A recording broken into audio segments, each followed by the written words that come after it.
It's a little bit logistically difficult with our mics right now, but we figured it out. And so welcome, Ajahn. And we have Ajahn Amaro present for the Dhamma talk today, and live from the UK, from Oxford. And so Ajahn Amaro, for those who don't know, is the founding abbot of Abhayagiri, and along with Lumpur Pasano. And so, and also just a historical figure in the Thanksgiving retreats. And so it's very special for him to be part of this Thanksgiving retreat and to offer some Dhamma reflections today for us on day 8 of our Thanksgiving retreat. So please, Nimon Kap, Ajahn.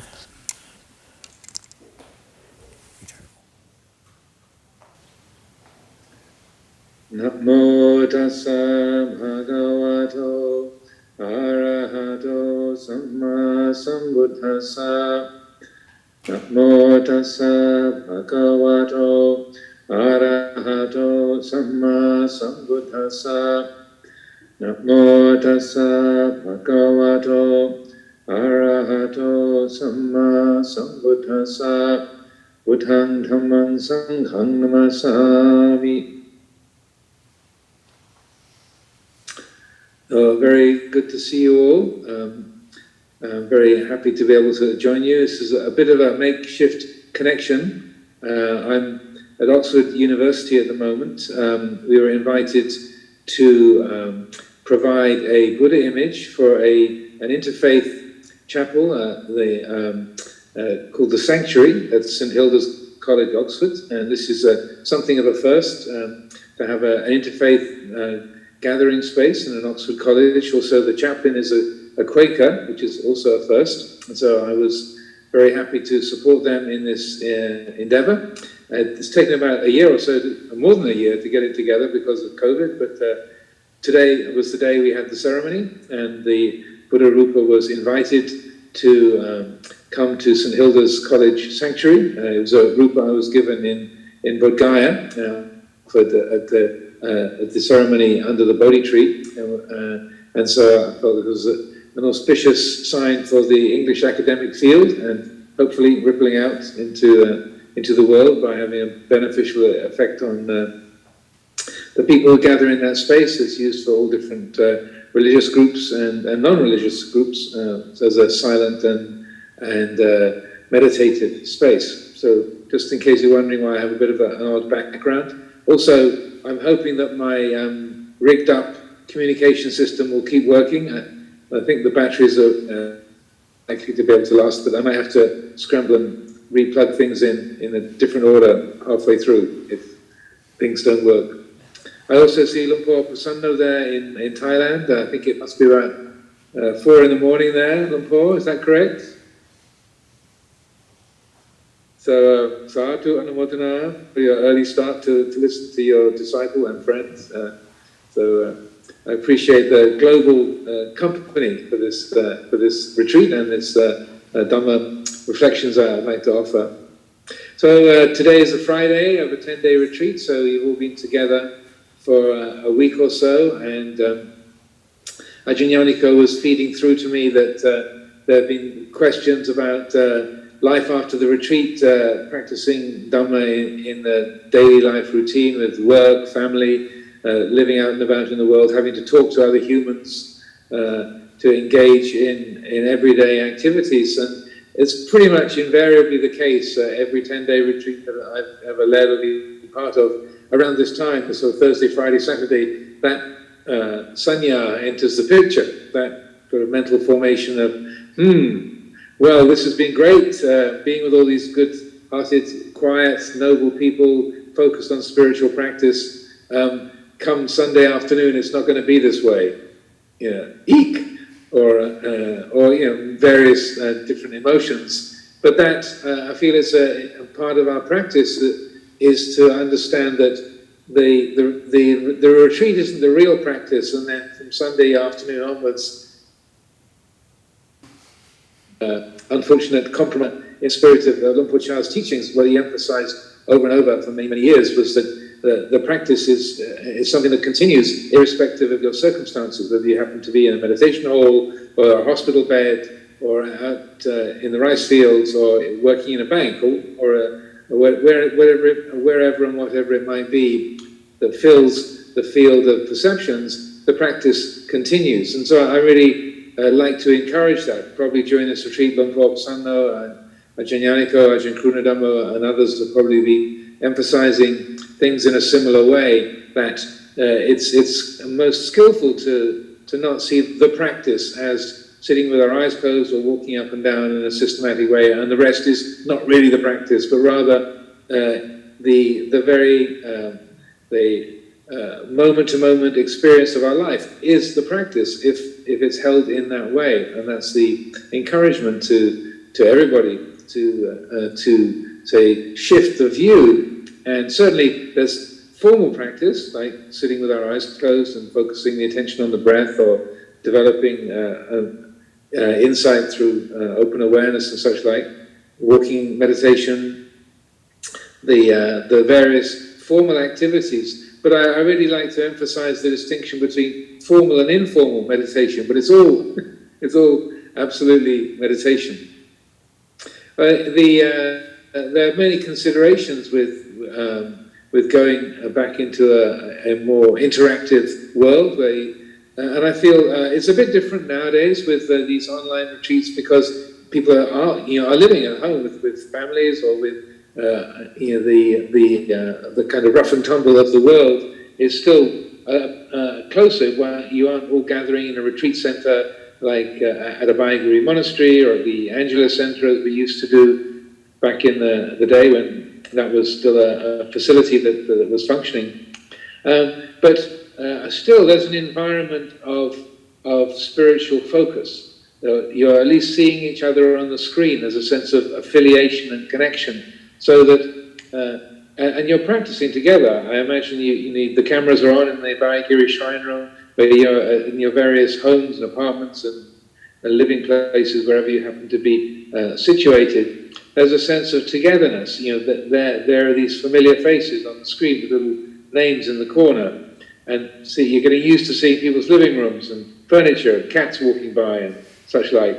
And there's a sense of connection, of familiarity, and also an emphasis on communal meditation practice. Joining together for a retreat means we all consider meditation and the training of the heart to be something of great significance, that we're prepared to put 10 days of our lives so into this framework to just be doing this kind of task, to be engaging in this kind of work. And I feel also one of the, along with silence, which again is a little bit compromised, I'm sure, in Zoom retreats, that it's silent as long as you're on camera, but then there's the family or the world around you, the non-retreat center environment around you having its impact. But I feel one of the most important things, or one of the most impactful things, is a sense of spiritual friendship, kalyana mitta, that comes with joining together, following a routine, practicing together, hearing the teachings together. That sense of being sahadamikas, fellow Dhamma farers, kalyana mitta, that has a powerful effect. And I think one of the most significant aspects of being on a retreat and joining together with others on a retreat in this kind of a way is that sense of committed friendship based around spiritual qualities. And that's not a small thing. And when the retreat time is over, Sunday afternoon comes and the farewells are said, then it's back to your life, your workplace, the home, without all those familiar faces occupying your zoomosphere on the screen. Those friendships are not apparent. They're not being supported by that in many hours a day of that routine. So one of the things that I would say that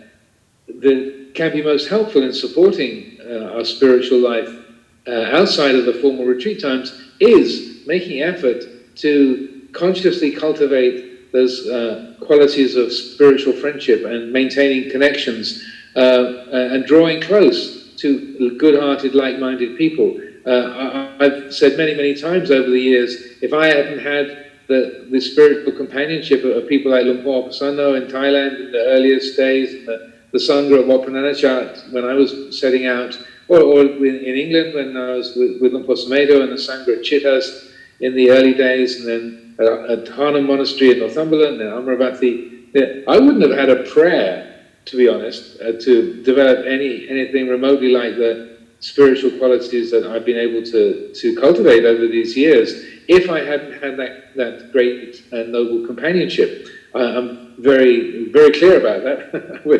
I would not have been able to do this on my own. So from personal experience, I would say to make efforts, that whatever efforts we can to draw close to good-hearted and like-minded people is very, very significant. And there's many places in the Buddha's teaching where he emphasizes this. It's going to be up to each individual how you can work that, or how that forms in your own particular living situation, your family life, your work life, your geographically, where you happen to be. But I feel that it's really having that as a priority is a substantial support to carrying on this focus of Dhamma practice, and then therefore reaping the benefits, experiencing and being blessed by the benefits of a consistent and focused practice of Dhamma. So people are probably very familiar with the dialogue between the Buddha and Venerable Ananda, when Ananda said, spiritual friendship, Kalyana Mitra, is half of the holy life. And the Buddha said, well, not so, Ananda, it's not half the holy life, it's the whole of the holy life. That it's that is what is the kind of fuel for helping us as individuals to be able to say work with this strange experience of the human life, this body, this mind, these thoughts and feelings, to be able to understand what this is to be a human being, what this experience is, to be seeing the world around us, feeling the world within us, and to understand that, to see that in terms of reality, to truly understand and know its nature, the nature of the five khandhas as they arise, take shape, dissolve, and to genuinely develop insight into not self, to see this body, this mind, this world as equal aspects of a natural order, an integrated, say, natural system that this body, this life is a part of, and seeing through that sense of self and identity to experience the qualities of liberation. That work is I would say, essentially supported by our good relationships, skillful relationships. And so when the Buddha was saying it's the whole of the holy life, it's I feel to some degree the Buddha is saying, just like I was saying with my own experience, Ananda, to try and do this on your own is very, very difficult, and that it's not a small thing to be say receiving the support of your spiritual friends, and also offering support to others in your own efforts, because you might feel, oh, it's really great to be practicing with all those great people, but they're thinking the same thing about you. You are also being a helpful presence to the people around you. That you might not be thinking in those terms, like, oh, I'm going to help all these good people by sitting on this retreat. But that's the fact, is that, oh my goodness, there she is again. Oh my goodness, he sits so still. He's always there. Even when the dog comes up and tries to play with him, he still is very focused on his meditation. How wonderful, how inspiring, how marvelous. So there's a particular teaching I like to share also, along with that short dialogue between the Buddha and Ananda. But I like to share where the Buddha spells out what is the source of ignorance, what is the fuel, the basis for ignorance and not seeing clearly, and therefore causing dukkha and difficulty and distress in our life, and contrary-wise, what is the cause, the source of knowledge and liberation, knowledge and freedom. And at the very basis of that, it's drawing close to good people, sappurisa sangseva, right at the base of that process. sapurisa sangseva. If you draw close to good-hearted, like-minded people, then that gives more cause, more occasion to be listening to skillful teachings, to the good Dhamma, sadhamma savana. If we listen to skillful teachings, wholesome teachings, beneficial teachings, then that feeds the quality of faith. Saddha is empowered, is strengthened. When faith is strengthened, that confidence in the practice and seeing the good results of the practice, then that supports wise reflection, yoniso manasikara. So with faith, then that reflective and wisely discriminating faculty of mind is strengthened. The stronger that quality of reflection is, that leads to a strengthening of mindfulness and full awareness, sati sampajanya. The more mindfulness and full awareness there is, then that leads to what is usually translated as restraint of the senses, indriya samvara, but which is a bit of a strange term in English. But what this means, I feel, is that it's learning how to be responsive rather than reactive. So restraining the senses, technically it can mean things like keeping your eyes lowered, not getting caught up in exciting sights and sounds and smells and tastes and tangible objects, and not letting your mind sort of wander here, there, and everywhere. But I feel it's more helpful or more effective or more realistic to understand it in terms of being responsive rather than reactive. So what that means is, to be reactive is if you hear something that you like, you go, oh, that's really great, I'd like to get more of that. What's that music? I want to get a copy of that. Or you hear a sound you don't like, oh, that's awful, I hate that, that's dreadful. I've got to get away from that. So there's no space around that. The mind judges things in terms of like and dislike with no discrimination, no mindfulness, no discernment. And so we find ourselves pulled by like and dislike, and it's a very agitated and stressful, conflicted and conflicting way of being if the mind is reactive. If we are responsive, then that means there's a spaciousness. We hear something that we like, oh, that's beautiful, full stop. It's something that the mind receives and knows and delights in as beautiful, but there isn't a sense of I've got to get more of that, or what's the name of that tune, or that where's that coming from, or how can I hear that again, or with delicious food tastes or visual objects, the mind isn't proliferating around them or following them blindly, but rather, oh, this is delicious, full stop. And in that way, you're not kind of numbing the experience, you're not, pretending it's not there, but rather there's a full appreciation of what is present. You know, this is delightful, this is delicious, what a beautiful sound, what a lovely form, what an incredible colour, how delightful. And then that readiness to not proliferate around it or to react blindly to it means there's a spaciousness. So there's a sensitivity as to whether it's appropriate to pick it up and follow it, or whether to move away from it, or to act in any relationship to what is seen or heard or smelled or tasted or touched. And so there's a spaciousness in the heart, a kind of an ease with which we can feel both the pleasant and delight in it, but also the painful, and say, well, this is exactly what I didn't want, or this is an ache in a new place. Oh, I didn't notice that. I had a left hip as well. It was the right one was giving me problems. Oh no, it's the left one too. It's interesting.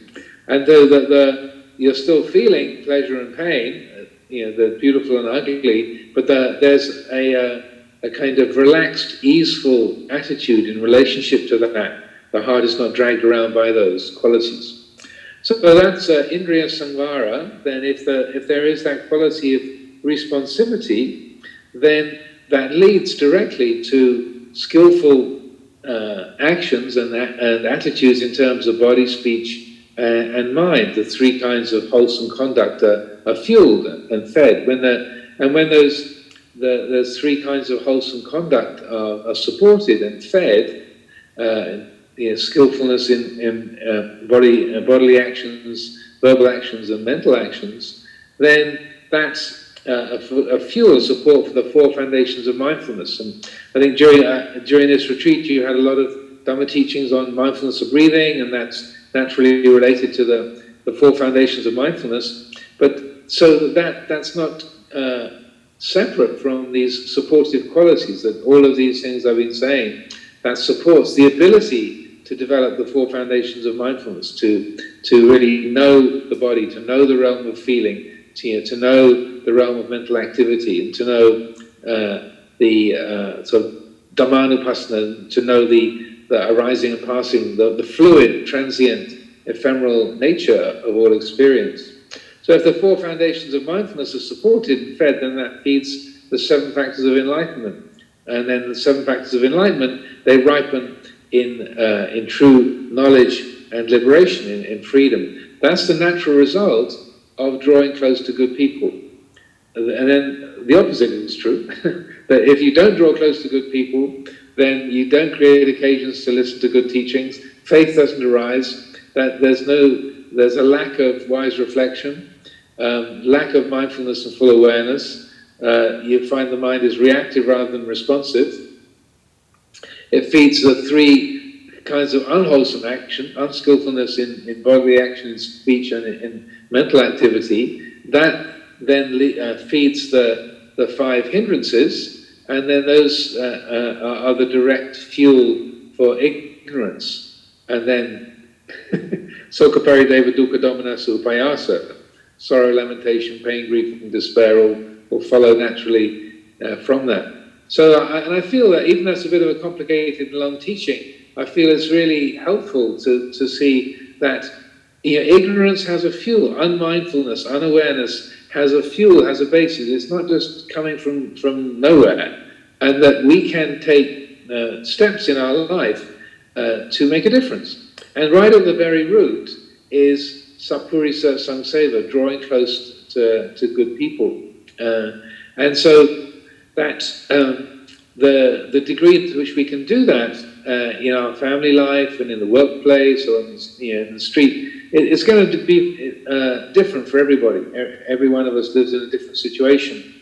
But I feel that if you look at your life, when I've talked about this before, I've presented this teaching in a few situations over the last few years, and also emphasizing the very first verse of the Mangala Sutta, Asevana Chabalana Panditana Jasevana, not to associate with fools, but to associate with the wise. This is the highest blessing. So then people often say, yeah, but you don't know what my office is like, Ajahn, or come and meet my family, Ajahn, and you'll see how difficult it is not to associate with fools.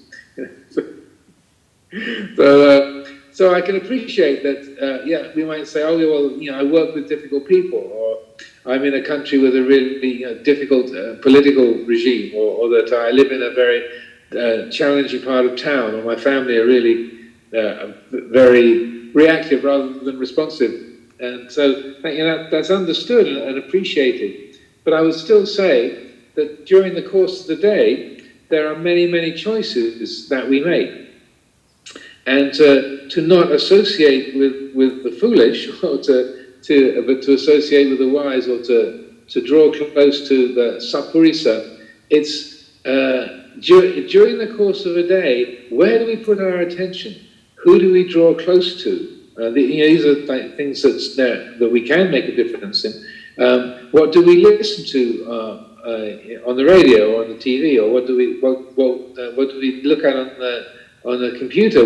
What news feeds do we put our attention? How much news do we take in? And what are we filling our senses with? So it's not just who you have in the workplace, or your particular family members that you share a home with, or you've got ongoing relationships with, but it's also what we put our attention on in the media. And right now we're having this exchange through Zoom. So, we're engaged in the information technology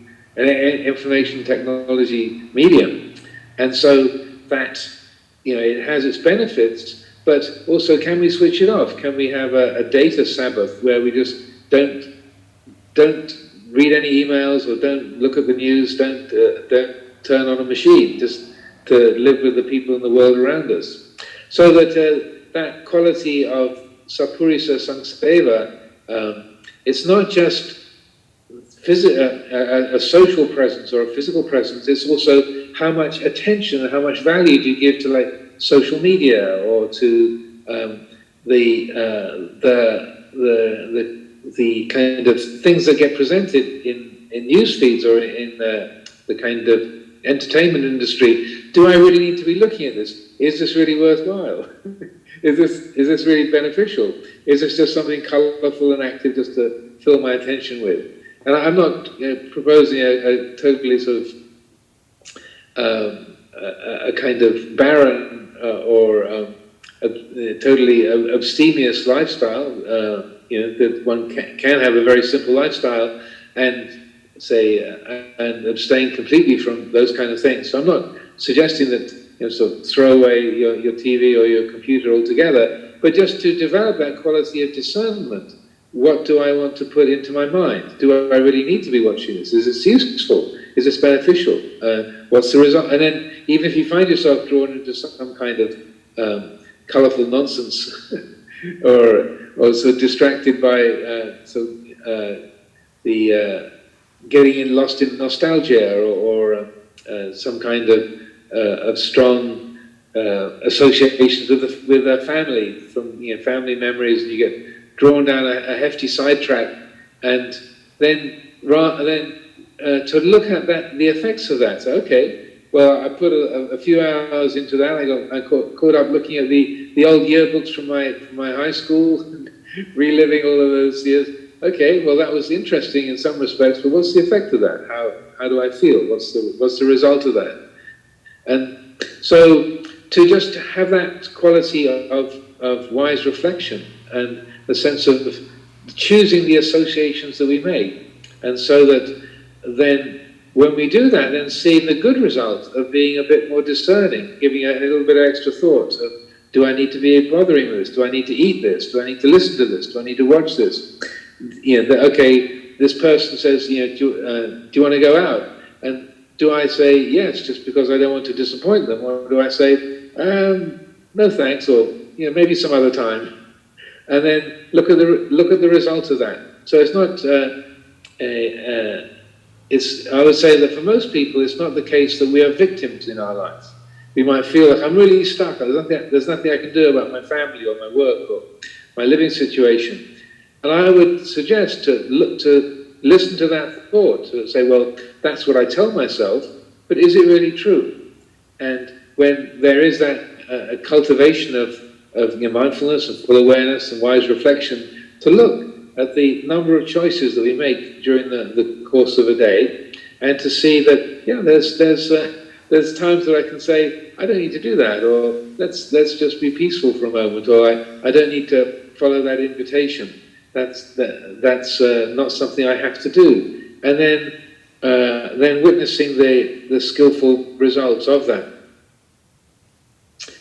Another aspect of trying not to associate with fools, the mind can react in those kind of ways, like, oh, Ajahn, my family, if only you knew. And then he said not to associate with fools, so therefore I've got to cut my brother off, or I've got to tell my difficult mother that this Buddhist monk who's my teacher said I shouldn't associate with fools. So that's it, Mum. I'm unfriending you. I'm taking you off the list. So I'm not suggesting. Please make your own decisions. But I'm not suggesting that you get sort of reactive in that way, or that sense of not associating is turned into a kind of aversion or vibhava tanha, the desire to get rid of, because that's not helpful either. Maybe I might sound like I'm contradicting myself, but really I would say it's a gentle releasing of a grasp of I should, or I must, or I want to, or I always, and say that, oh, do I have to? Is this a must? Or why do I say I should? And then loosening the grip. And one of the ways that we find ourselves able to not associate with the foolish, I would also say, not just externally, but also internally, but not associating with the internal fools is also part of the picture. If those voices in our head that say, "Oh, just one more," another one, or like, or what excuse can I come up with to get away from this? But when we are, say, trying to find a way of living simply, living in an unentangled way, and not getting drawn into things that are unskillful, and to supporting the wholesome and helpful relationships that we have, say, making time to participate in a Buddhist group or a meditation group, or connecting up with Dhamma friends, having little sutta study groups or Dhamma conversations that you have with each other. So the conscious association with the good and the letting go of the harmful, that even as we're making those efforts, I would say one of the most helpful things is to use the practice to not create each other, to not create people. So that if you say, "Oh, I've got to get away from this person," or "This is a really toxic relationship. I've got to do something to straighten this out, to make this more wholesome, more helpful." And then, even though we're trying to do something wholesome, we're trying to get away from harmful influences, it's so easy to say, "There's me here who's stuck with that person, and if they were different, then I would be okay." Or, "I've got to change myself so that I won't have this tension with them." And in that, even though there's a sincere and skillful intention, what we can easily be doing is solidifying the sense of I here and them over there, and then trying to make it right. And as long as there's a solid me and a solid you, no matter how hard we try, there's never going to be a truly harmonious relationship, I would say. Because the very fact of self and other, and that attitude is a solidification, an embodiment of self-view. So it's necessarily going to bring tension. So no matter how much I try to help you, if there's a solid me and a solid you, it's never going to really be fully peaceful, fully clear, fully harmonious. It's only really when we let go of each other and we don't create each other mysteriously, and that the sense of self, I, and the sense of other is seen as a convenient fiction or a contingent and formed impermanent and insubstantial perception, then we mysteriously find ourselves able to harmonize with people in our family, people in the workplace, people in the world, and with our own inner character. We are able to be more at ease with our own personality, our own traits and trials and tribulations, when we don't take them seriously, or we don't make them solid or permanent, or who and what we are. So that one of the ways, I would say, that we cultivate that quality of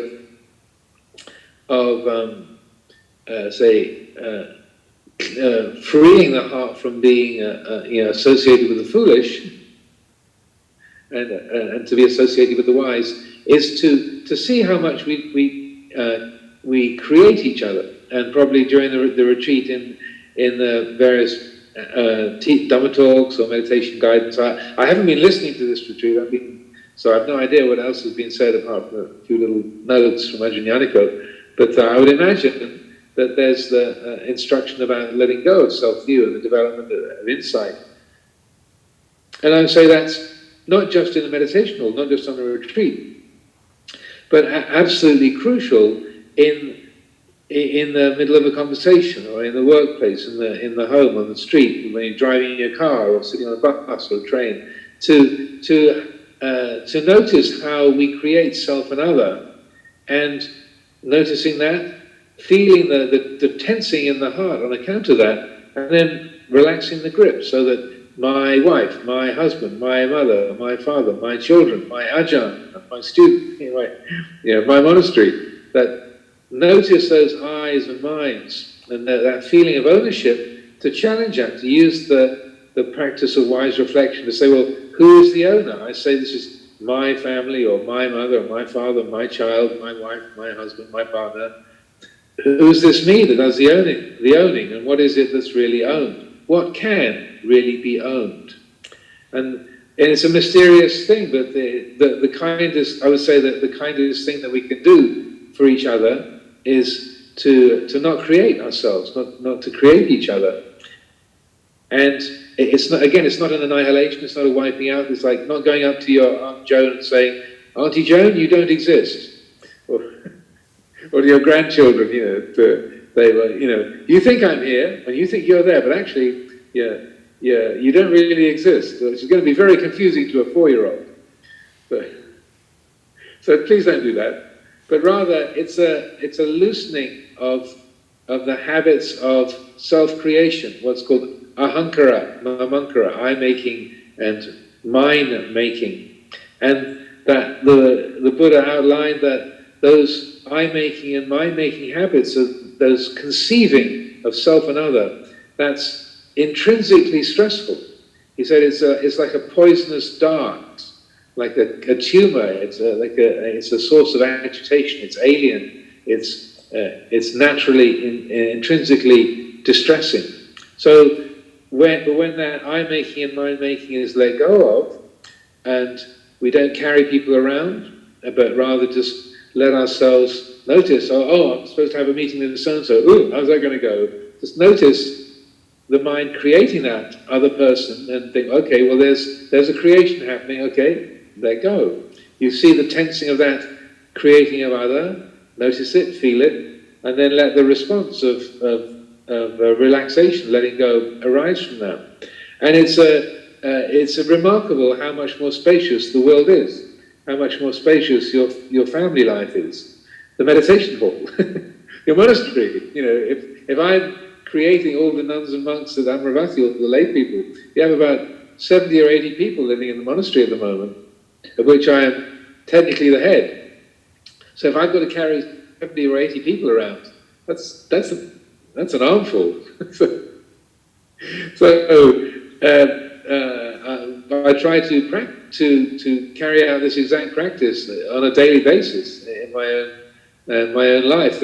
But if I'm not with people, I'm not thinking about them. And sometimes people, if they hear me say that, they feel offended. Like, oh, didn't you miss me, Ajahn? But no, if I'm not in the room with you, I don't think about you.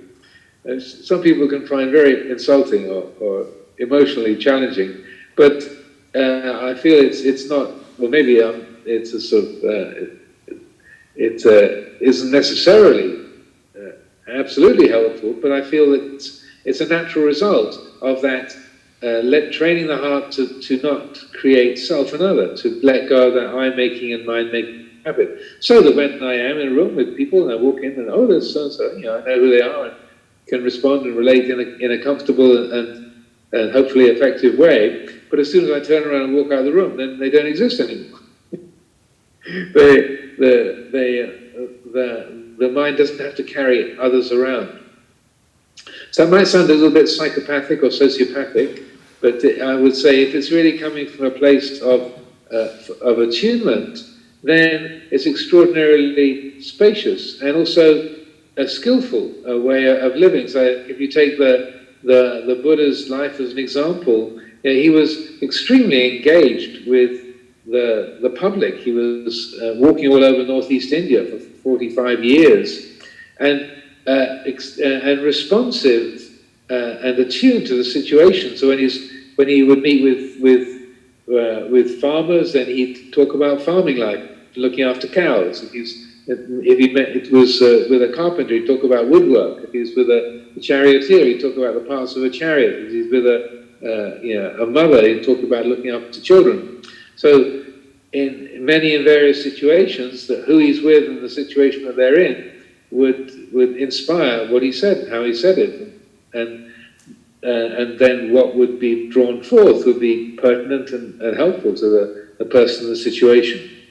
And I would say that kind of acute mindfulness and attunement to the time, the place, the situation that's most heavily supported by not creating each other, the not carrying each other around.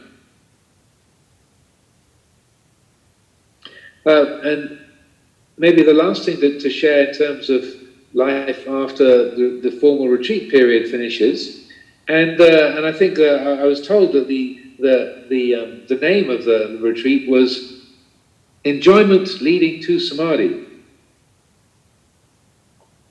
I don't know if Lumpur, Kasana, or Ajnaniko, Ajahn Guru Dhamma, and the others, if they stuck to the title, but I was told that's what the title was. And so that, looking at that, enjoyment leads to Samadhi. One of the aspects of that enjoyment is living skillfully, to live in a way that is responsible, is harmless, that is honest. And so another of the suttas, and maybe this has been quoted already, if that's the title of the retreat, maybe you've heard several of the different teachers, maybe, I don't know if Debbie's been persuaded into the Dhamma seat yet for this retreat. Not yet? Maybe that's a treat, a treat to come. But anyway, maybe the other teachers have referred to this sutta already. But it's, I feel it's like the Avijja Sutta, that one I quoted, which is, if you're interested, it's Book of the Tens, Sutta number 61, the one about the sources of ignorance, Avijja Sutta. This other sutta is called Intention. It's the Sutta number 2 in the Book of the 11s, in the Numerical Discourses. And it's also known as Liberation is a Natural Process. And it starts off with the Buddha saying, for someone who lives according to the Sila, who keeps the precepts, lives according to Sila, lives in a virtuous way, there's no need for such a person to think, may there be a clarity of conscience, may my heart be free from remorse. Because if you live in a skillful way, if you're not doing anything harmful, you're not killing anything, you're not stealing anything, you're not lying, you're not engaging in sexual misconduct, you're not using intoxicants, then you're not creating the causes for regret in the main part. And so the Buddha said, if you live in a responsible, caring, harmless, honest way, then there's no need to think, may my heart be free of remorse, may my conscience be clear, because it's natural. If you keep the precepts, then you'll have a clear conscience. Your heart will be free from remorse. Someone who's free from remorse, who has a clear conscience, there's no need for them to wish to experience a quality of delight, or self-respect is another way of talking about it. Pamoja is the Pali word, the sense of ease and delight. That you have self-respect. You don't criticize yourself. You don't hate yourself because you haven't done anything worth criticizing. I realize these are sweeping statements, and there's probably a few people thinking, "Oh, Ajahn, you don't know my mind. Regardless of how well I behave, I still hate myself." So, notwithstanding those mental habits, to stick with the sutta, that there's no need if one has a clear conscience to think, may delight arise, may there be pamoja, or a quality of mental enjoyment, self-respect, as I feel is a good way of describing that. Then the one who feels self-respect, in whom they experience delight, then it's natural for them to experience joy or rapture, piti. One who experiences rapture, there's no need for them to think, may my body be relaxed, may there be calmness, because one who experiences joy is naturally relaxed. There is passaddhi, there is a calmness, there is a profound easefulness, which is a word I like to represent this quality, an easeful quality. There's passaddhi, there's a coolness, a steadiness, a groundedness, a settledness that is physical, it's mental. So easeful, settled quality. There's no need to wish for that to arise, because it's a natural result of those prior causes. And then he says, for one whose body is relaxed, who has the quality of calm and ease, then there's no need for them to wish, may I experience contentment, sukha, because the one who is physically relaxed in a way, mentally relaxed, then sukha, profound contentment, is the natural result. One who is content, one who has that sense of ease and joyfulness, there is a self-respect and physical relaxation, calmness, settledness, then there's no need for them to think, may my mind be concentrated, because for one who is fully at ease and contented, the mind is easily concentrated. If you're really happy in Delhi or Wisconsin or in Portland, Oregon, or in Phuket, in Sipanwa, just looking at random people on the screen here, then you're not thinking about, oh, I want to go to Portland, or I want to go to Madison, I want to go to Sipanwa, because you're happy where you are. So if there's that contentment of where you are, you're not this isn't the cause of agitation. No, I want to be somewhere else. So that's the basis of samadhi, is I'm totally happy where I am. So the causes of agitation that would stir the mind up to want to not be in the present, they're not there. So the mind rests easily in the present. Samadhi naturally arises. So I would say, I don't know if that was the intention behind the title of the retreat, enjoyment leading to samadhi, but I would say it's in this respect, its root is very much behavior, wholesomeness in action and speech. So, for the lay community, particularly living by the Five Precepts, and the way that sutta goes on, it says, if there is samadhi, then there's no need to wish, may knowledge and vision arise, may insight arise. One whose mind is concentrated, then it's natural for knowledge and vision, for insight to arise. If insight arises, there's a coolness, there's a natural letting go, there's nibbida, there's a disentangling, seeing the way things are, seeing that everything in the experiential field is fluid, is not self, and is incapable of totally satisfying. Then there's a coolness. There's a freedom from grasping. There's a sense of say non-ownership. It's like, well, as they say in Poland, there's a great expression in Poland: "Not my circus, not my monkeys," which I feel is a kind of European take on the insight into not self. Not my circus, not my monkeys. So the world is like this. Here it goes, up, down, here, there. Things sweet, bitter, they come and go. That's the world. It's just this. So there's a coolness, nibbida. There's and then that leads to viraga, dispassion, and the sense of spaciousness and limitlessness, I would say, that the mind isn't hanging on or creating boundaries or limits or any kind of aspect of grasping in relationship to sight, sound, smell, taste, touch, thought, emotion, imagination.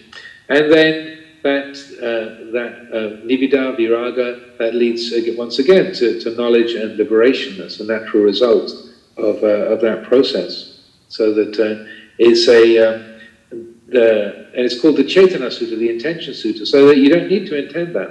But at the very root of that enjoyment, which leads to samadhi, is skillful behavior. So that I like to talk about the Five Precepts as a portable retreat. So when you began this retreat, you probably formally took the precepts together. I don't know whether you do the 5 or the 8, but these physically dispersed retreats. But I would say that particularly keeping the 5 precepts, that's totally maintainable after the formal retreat is over. And it's a portable retreat because along with ways of sustaining spiritual friendship through local groups or online groups or having Dhamma study groups or maintaining personal friendships or however one might say keep that or enliven the quality of Kalyanamitta, then the part of that, the environment of Dhamma practice and say sustaining what is so beneficial from a retreat situation is the 5 precepts, because when you're when you join together on a retreat, I think the things that really are not so much often addressed is you're all keeping the precepts, you're all silent, and you're all meditating together. And those three things, even if there was no Dhamma teaching at all, I had a pet theory for years. If you just had a retreat with no instruction, everybody in a retreat center, no one's allowed to talk, everyone follows the meditation routine, and I suspect that even without any instruction, that there will still be a lot of benefit from noble silence, formal practice, and being together, practicing together, so that and keeping the precepts. Yeah, that is the essential part of that environment. So you might not be able to keep the silence, but and you can't necessarily keep the formal practice together, but you can keep the sense of affiliation, and you can keep the precepts. So those two out of the four, I would say, are sustainable, and that if we seriously take the five precepts as a guide and as an informing spirit for our lives, and again, not to be getting locked into I should, or the Ajahn said I should, and turning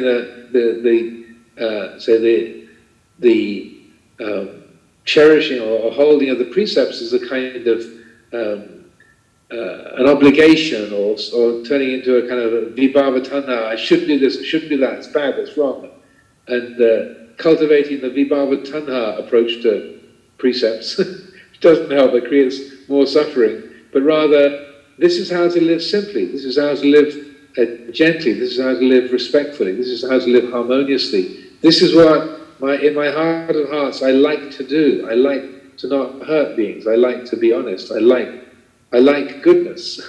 There's a wonderful word out of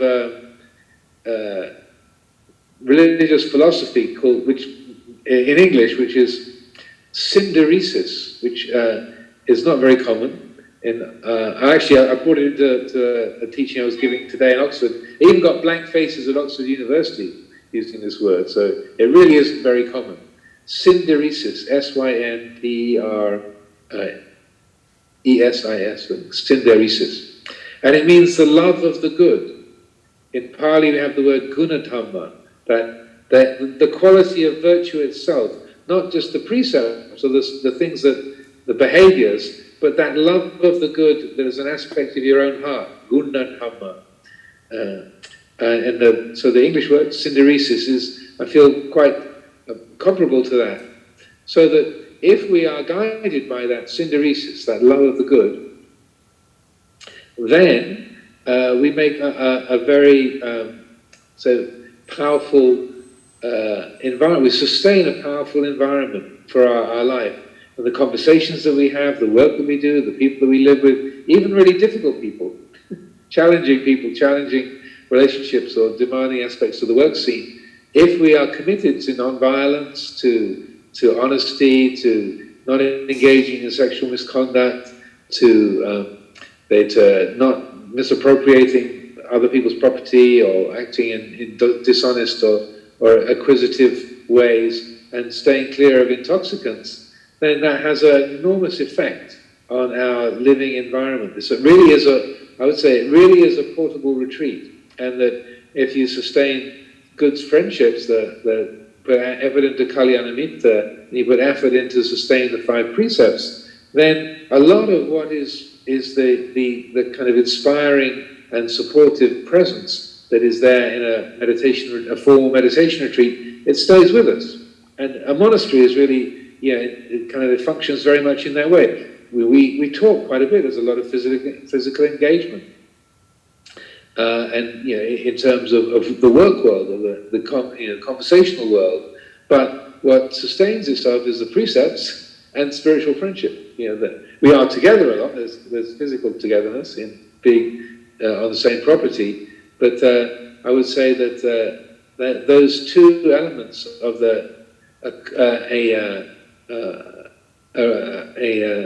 kind of a loving but rigorous adherence to that quality of virtue, and an effort, making the effort to sustain skillful friendships, then that goes a long, long way to, say, keeping our life really in balance. Maybe the last thing to say about the 5 precepts, and I think when I was at Abhayagiri for the Katina festivals, plural, I mentioned this in one of the talks over that week, is that in one particular sutta, the Abhisanda Sutta, the Buddha talked about the 5 precepts as the 5 great gifts, which we don't usually think of precepts as a gift, but rather as a limitation. Don't do this, don't do that, don't do this, don't do that.